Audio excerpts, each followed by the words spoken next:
Hello बच्चों, राधे राधे। कैसे हैं आप सब लोग? हम आशा करते हैं कि आप सब लोग अच्छे होंगे।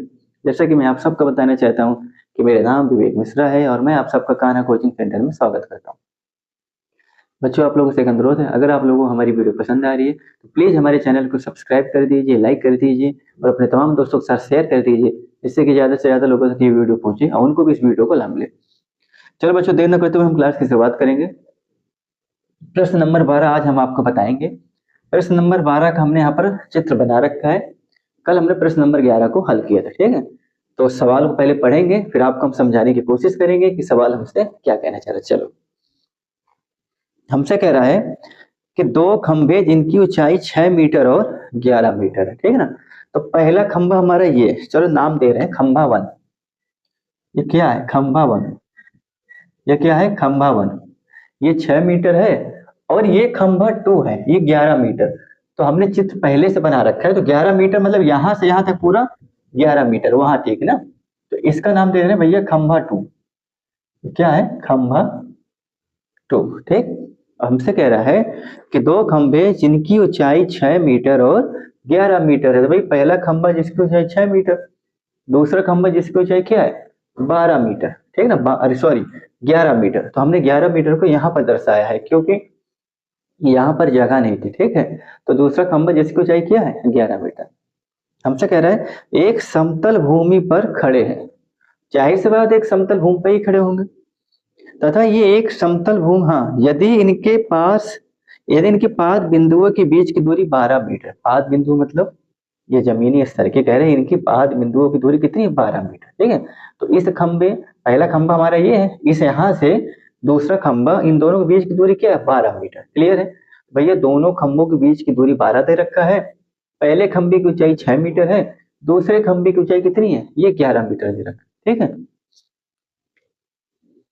हमसे कह रहा है तो इनके ऊपरी सिरे के बीच की दूरी ज्ञात कीजिए। कहने का मतलब, अगर इस वाले खंभे पे आप लोगे भैया, इसका ऊपरी सिरा ये होगा।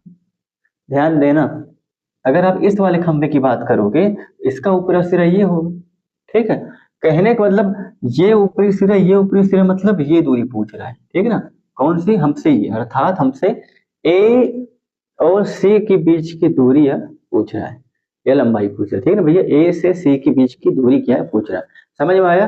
हम आशा करते हैं आपको समझ में आया होगा। पहले वाले खंबे का ऊपरी सिरा ये है और दूसरे वाले खंबे की ऊपरी सिरा ये है, तो अर्थात हमसे ये दोनों के ऊपरी सिरों के बीच की दूरी, तो कहने का मतलब यही दूरी हमसे पूछ रहा है, ठीक है ना। अब एक चीज आपको बता दें, ये जो काली लाइन हमने खींच रखी है, ब्लैक मार्कर से जो हमने लाइन खींच रखी है, ये सवाल पे नहीं है, ठीक है ना। जो हमने ब्लू कर रखा है वो सवाल के हिसाब से हमने बनाया है, और ये ब्लैक कलर यहाँ कर रखा है, ये हमको ज्ञात करना है, इसलिए इसको थोड़ा डार्क ब्लैक कर रखा है। और ये जो ब्लैक कलर का ये हमारी रेखा है, कहने का मतलब ये हमने रचना के द्वारा बनाया। किसके द्वारा बनाया? रचना के द्वारा। क्यों रचना के द्वारा बनाया है, उसका कारण बता दें। रचना के लिए इसलिए बनाया है कि हमको ये ज्ञात करना है, ये हमको पता लग गई 5 मीटर है। कैसे? देखो, पूरा 11 है। जब पूरा 11 है, ये इतने खंबे की आपको 6 दे रखी है भैया, ये पूरा 11 है, तो भैया पूरे 11 में ये भी 6 होगा, तो ये 5 होगा, ठीक है ना। ये क्या होगा? ये 5। अच्छा, ये कहाँ से होगा अभी आपको हम सवाल से बताएंगे। देखो, हमने जब रचना किया, सवाल सब बताएंगे, आप समझ लो। चित्र से ही पूरा सवाल मैं आपका हल कर दूंगा, सवाल भी पूरा कराएंगे। हमसे हमने सी से क्या किया? हमने सी से एक, हमने सी से एक सीई लंब डाला किस पे? ए बी खंभे पर, ठीक है ना। ध्यान दे, ए बी जो बड़ा वाला खंभा है, इस पे हमने इस सी से एक लंब डाला सीई, ठीक। कहने को जब लंब डालोगे तो ए भी 90 होगा, ए भी क्या होगा? ए भी 90 होगा। अब आप बताओ, हमने जब ये लंब डाल दिया तो भैया जब ये 90 डिग्री होगा तो भैया ये समकोण त्रिभुज का काम करेगा। ये सामने वाला इसके लिए क्या होगा? कड़ होगा। क्या हो जाएगा? ये भैया कड़ का काम करेगा, ठीक है। ये आपका आधार का काम करेगा। किसका करेगा? आधार का। और ये आपका लंब का काम करेगा। किसका काम करेगा? लंब का। तो भैया जब ये 90 डिग्री हो गया, आपको ये ज्ञात करना है, इसीलिए हमको ये लंब की जरूरत पड़ी, हमने यहाँ पर लंब डाला। तो भैया लंब डाल देंगे तो आधार मिल जाएगा, और लंब हमको पता ही है तो भैया कड़ हम निकाल देंगे पाइथागोरस प्रमेय से। अब आप एक चीज, तो आपके दिमाग में एक चीज ये आएगा, सर जी आपने तो हमको ये बताया था अगर किसी मतलब किसी बिंदु से किसी भुजा पर अगर लंब डाला जाता है तो लंब उस भुजा को दो बराबर हिस्सों में बांटता है। हाँ सर, आप ये भी कहोगे कि सर जी आप तो हमें ये बताते आए हो कि अगर किसी बिंदु से किसी भुजा पे लंब डाला जाए तो वह जो लंब होता है उस भुजा को दो बराबर भागों में बांटता है। तो यहाँ पर सर जी आपने ऐसा क्यों किया? ये पूरे की 11 है, इतना आपने 6 माना, इतना 5 क्यों माना?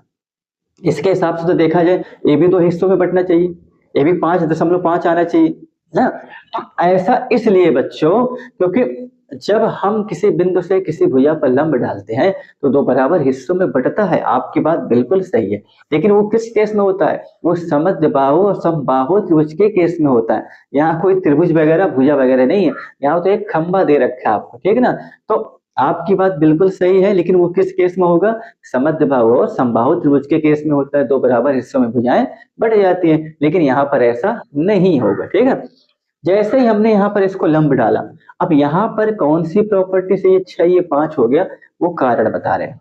आप ऐसे समझ लो कि भैया ये खंबा जब 6 है, इसी के बराबर से हमने लंब डाला तो इतना हिस्सा 6 ही होगा, ऊपर वाला 5 बचेगा, ठीक। दूसरा कारण से समझ लो, जैसे हमने इसको यहां से मिलाया तो ये आयत बन गया, एक तरह का आयत बन गया। तो आयत की प्रॉपर्टी क्या होती है? आमने सामने की भुजा बराबर होती है। कहने का मतलब अगर ये 12 है तो ये भी 12 होगा, ये अगर 6 है तो ये भी 6 होगा, ठीक ना। हम आशा करते हैं आपको समझ में आया होगा। तो जब ये 6 हो गए तो बचा हुआ कितना हो जाएगा? 5 हो जाएगा। तो भैया आपको ये पता लग गया, ये पता लग गया, ये निकालना है, पाइथागोरस प्रमेय लगा दो, आपका उत्तर आ जाएगा, ठीक है। चलो अब सवाल को हल करते हैं। हमने फिगर आपको समझा दिया है, अब सवाल को हल करते हैं। चलो माना भैया, क्या माना? माना, हल करो भैया। माना, हाँ माना, एक मिनट, सी डी व ए बी दो खंभे हैं, ठीक है ना। भाई ए बी और सी डी क्या है? दो खंभे हैं, ठीक है ना। आपको भाई क्या दे रखा है और क्या भैया दिया है? खंभा, खंभा 1, खंभा 1 आपको क्या है? सी डी कितना दे रखा है? इसकी भैया 6 मीटर ले रखा है आपकी चाहिए। और खंभा 2, खंभा 2 आपको क्या? ए बी, ये कितना दे रखा है? ये आपको 11 मीटर दे रखा है, ठीक है ना। आपको भैया भाई माना सी डी, भाई नामकरण तो हमने अपने आप से किया, इन्होंने कोई नाम तो दिया नहीं कि भैया ए बी एक खंभा एक सी डी खंभा। उसने ये बोला है सवाल में कि भैया आपके पास दो खंभे। अब खंभे हम अपने तरफ से जब चीजों को मान रहे हैं तो भैया उसको माना में देंगे। अच्छा एक चीज और आपको बता देते हैं, आपके मन में संदेह होगा सर जी दिया है कब लिखते हैं, माना कब लिखते हैं? दिया कहीं से तब लिखते हैं जब पूरी पूरी वैल्यू हमको वहां पर दी रहती है कि ए बी सी डी एक, ए बी सी एक त्रिभुज है, ए बी सी डी एक समचतुर्भुज है, तो दिया है गिवन पे। लेकिन जब आपको एक होता है ना, एक नॉर्मल से एक जानकारी दे दीजिए भैया एक त्रिभुज है और सिद्ध करो 90 अंश का होता है, उसका एक कोण 90 अंश का होता है, तो आपको एक नॉर्मल सा एक त्रिभुज दे दिया, ठीक है। मतलब कोई नाम पर्टिकुलर इंडिविजुअली आपको एक फोकस से नाम नहीं दिया। उस केस में आपका दिया हुआ माना पे आता है। तो दिया हुआ के अंदर क्या है? माना है। माना सी डी व ए बी दो खंबे हैं, खंबा एक सी डी बराबर 6 मीटर, खंबा तो ए बी बराबर 11 मीटर। अच्छा रचना हमने क्या किया है इसको भी लिखो। हमने रचना क्या किया है? सी से, सी से ए बी खंबे पर, सी से ए बी खंबे पर एक लंब, एक लंब सी डाला, सी डाला या सी खींचा, सी डाला, ठीक है ना। अर्थात आप अगर ऐसे इस स्टेटमेंट को एक शब्द में अगर लिखना चाहो आप क्या लिखोगे? आप ये लिखोगे भैया सीई जो है ये लंब किस पे है? ये भैया ए बी खंबे पर, ठीक है ना। सीई जो है लंब किस पे है? ए बी खंबे पर। और जैसे ही हमने सी से ई पे लंब डाला तो हमको यहाँ से दो चीज मिल गई। क्या मिल गई? ध्यान देना, सी लंब ए बी है हम जानते हैं, जैसे भैया सी तो हम जानते हैं, हम जानते हैं हमें दो चीज मिली। आप ऐसे लिखो, हमें अर्थात सी लंब ए बी है, ठीक है ना। तो हमें क्या मिला, हमें मिला एक आयत क्या मिला, सी डी बी ई, ठीक है ना, एक आयत सी डी बी ई मिला, ठीक है ना। और क्या मिला, तथा तथा एक समकोण भैया लंब क्या करता है, 90 डिग्री का कोण बनाता है, एक समकोण सी ई ए मिला। क्या मिला, एक समकोण त्रिभुज सी ई ए मिला, ठीक है ना, सी ई ए मिला। और एक आयत सी डी बी हुआ, ठीक है ना। अब आप हमको एक चीज बताओ, आप इसको लिख लो, इसका स्क्रीनशॉट ले लीजिए। या तो हम तो कहते हैं आप हमारे साथ लिखते चलो, क्योंकि हम जैसे इसको मिटाएंगे तो उसके आगे का पोर्शन जो भी होगा आप लिखे रहोगे तो आपको समझ में आ जाएगा, ठीक है। चलो अब इसको मिटा रहे हैं, लिख लिया आपने, इसका स्क्रीनशॉट आप ले लो, ये मिटा रहे हैं, ठीक है, ध्यान देना। अब हमने इसको मिटाया, ठीक है। अब हमने क्या कर दिया, इसको मिटा दिया। जैसे ही हमने इसको मिटाया, हमने क्या देखा भैया, अब आप ये बताओ हम क्या लिखेंगे, अगर अगर भी मत लिखो, इतना डिटेल में क्यों लिखो। हमने क्या लिखा था, हमें सी डी बी एक आयत मिला और सी ई ए क्या मिला, एक आपको समकोण त्रिभुज मिला। तब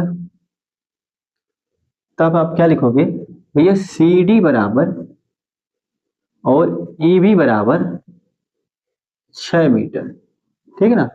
क्यों भैया, लिख दो, आयत के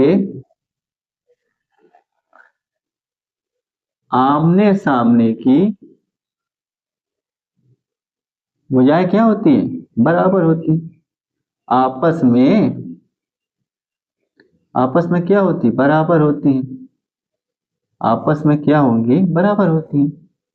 आप लिख लो भैया, सी डी बराबर ए बी बराबर 6 मीटर, आयत के आमने सामने की भुजा बराबर होती है। इसी केस में आप ए बी लिख लो, ठीक है ना, दोनों को एक ही में दिखा देना आप। और क्या लिखना भैया, डी बी बराबर सी ई बराबर 12 मीटर, ठीक है। ये लिख के दोनों में ये दिखा देना, एक भाई दोनों को लिखना, एक ही बार में आप लिख देना आयत के आमने, क्योंकि हम जानते हैं, ऐसा करके लिख देना आयत के गुणधर्म से। जैसे तो लिखने का भाव आपका ऐसा होना चाहिए कि सामने वालों को समझ में आना चाहिए। मेरे कहने का मतलब ये है, आप ये लिख दो, आयत के गुणधर्म से भैया आयत के आमने सामने की भुजाएं बराबर होती, ठीक है ना। क्योंकि ये लिखोगे, हम जानते हैं आयत के आमने सामने की भुजा बराबर होती, इसलिए भैया जो डीबी होगा वही आपका क्या होगा, सी ही हो जाएगा। इसी कारण हमने इसको 12 मीटर लिखा था चित्र में। और सी डी बराबर ए बी हो जाएगा, सी डी आपका 6 है तो भैया ए बी भी आपका 6 हो जाएगा आयत के गुणधर्म से। और डी बी आपका, हाँ डी बी और सी ई कितना है आपका, 12 है, ठीक है ना। आपको दो चीज मिल गई, क्लियर है। अब भाई आप ये बताओ, दो चीज आपको ये मिल गई, अगर आपसे हम पूछेंगे भैया, देखो, हाँ ए बी बराबर आपको दिया है 11 मीटर, ठीक है ना। और अगर हाँ आपको दिया है A B 11 metre, A B बराबर आपको दिया है 6 मीटर, ठीक है ना। अगर आपसे पूछेंगे ए ई बता दो, तो भैया ए ई कितना हो जाएगा, तो आप कहोगे सर ए ई बराबर हो जाएगा आपका ए बी और माइनस ई बी, ठीक। A B minus E B आप घटा दो तो कितना हो जाएगा भैया, ए ई बराबर हो जाएगा आपका 11 - 6 बराबर 5 मीटर, ठीक है ना। अच्छा, हमने 5 मीटर क्यों निकाला इसको, हमने क्या बोला, आपको ये पता लग गया, चित्र के माध्यम से हमने आपको समझाया था, आपको ये पता करना है, क्योंकि आप ये पता करोगे तभी ये काम करेगा, ठीक है ना। अब हाँ, आपने तब से लिखा था